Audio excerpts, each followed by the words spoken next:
Salams and welcome. Thank you for joining me, part number 21 in this Ansari series. And we look at this magnificent lecture by Dr. Maulana Rahman Ansari, where he's addressing a multicultural audience lecture. But it is talking about religion and the role of religion in society and how we can solve problems for society. So even though this lecture was given in 1972, the topics, the problems are still the same as we are seeing today. And let's listen further to this amazing lecture. And please share it with others as well. Alhamdulillah Rabbil Alameen. Always comes against any value it can come when there is lack of understanding. This is again a fact of human nature. If there is only hypocrisy and there is no truth behind the behavior of a certain person, and that person or that community or that group is trying to project itself as the very upholders of truth, but truth actually is not there, revolt is bound. Similarly, if there is any obstacle from any side in the natural progress of human thought, in the natural progress of human relations, then you cannot expect peace to be there. What I am aiming at is that this particular situation which has emerged and which has been responsible for this permissive society to appear and for things in the moral field going from bad to worse, it is actually due to deficiency on the part of those like me who say that in religion lies salvation. This salvation has got to be shown. This salvation has got to be proved.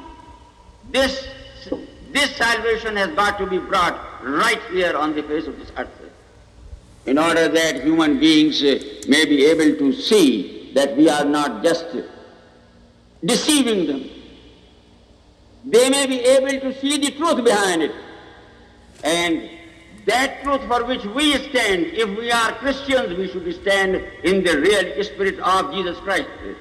If we are Muslims, we should stand in the real spirit of the Holy Prophet Muhammad. If we are Jews, we should stand in the real spirit of Moses and Abraham.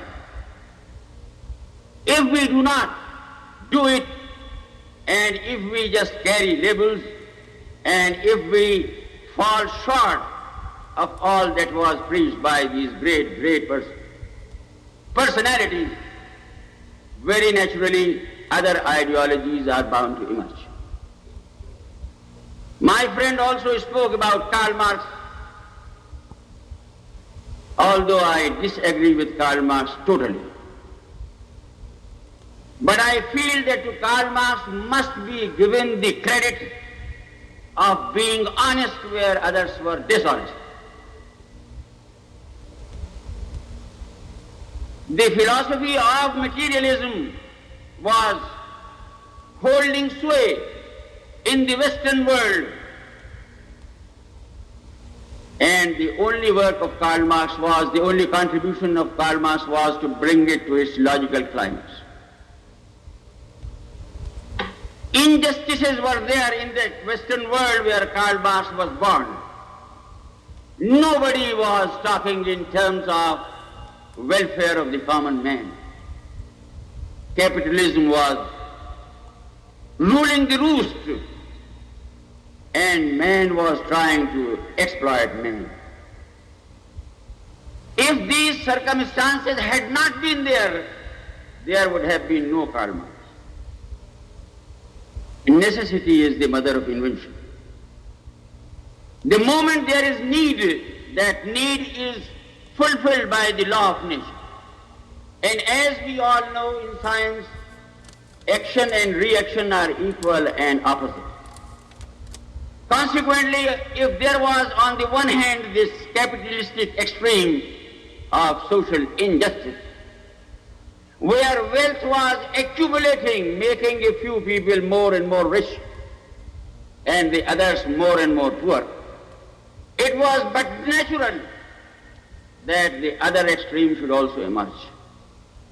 And yeah, Dr. Fazlur Rahman Ansari makes a beautiful remark that capitalism on its own is extreme. There's evils in capitalism, there's good in capitalism.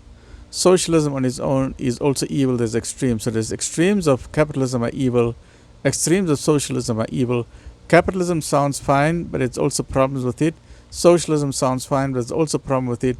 Whereas Islam gives a solution, the hybrid model, which is known as philanthropic capitalism, where Islam encourages you to earn as much money as you get, become as wealthy as you get, but remember there is a share of the poor in your wealth. 2.5% of your money goes to the poor, the widows, the orphans, the needy, and that is where Islam provides a solution to the world between the extremes of capitalism and socialism. And remember, we cannot remove capitalism from society because it's a reward-risk ratio. Islam encourages entrepreneurship.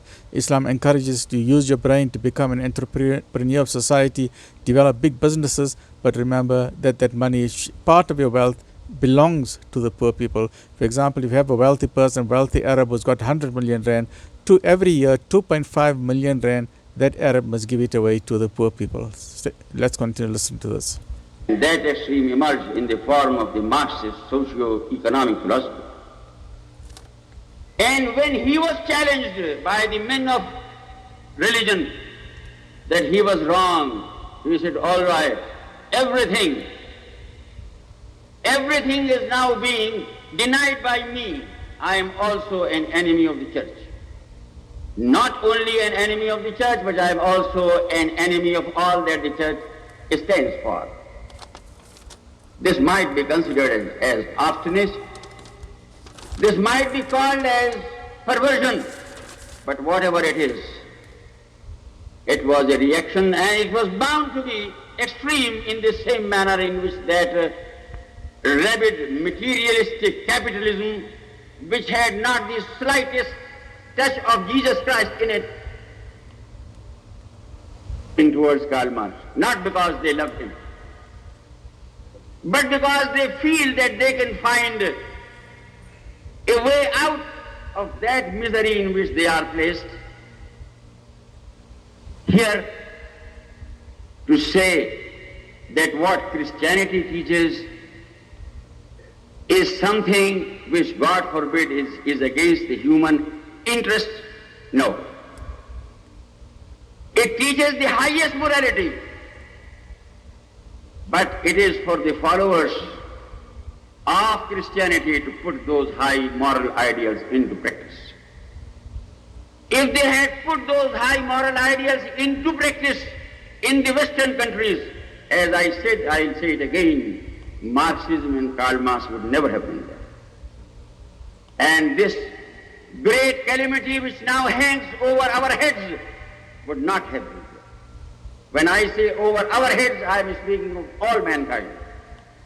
Because Marxism is a challenge to all those higher values for which the great teachers of mankind have stood, whether they were teachers of Hinduism or Buddhism or Christianity or Judaism or Islam. So the challenge has come, and the challenge is there, and because that materialism which was there already, those great materialistic thinkers were already there in the West, whose godfather was Darwin, who set the ball rolling by giving his theory of mechanical causation and his application in the field of biology, and then he was followed once the ball was set rolling. Okay, we'll pause there for today as to when the wrong notions of evolution by Charles Darwin was then arisen in the late part of the 19th century, 20th century. Stay well, look after yourself. Join me in the next episode, which is episode number 22. Alhamdulillah Rabbil Alameen.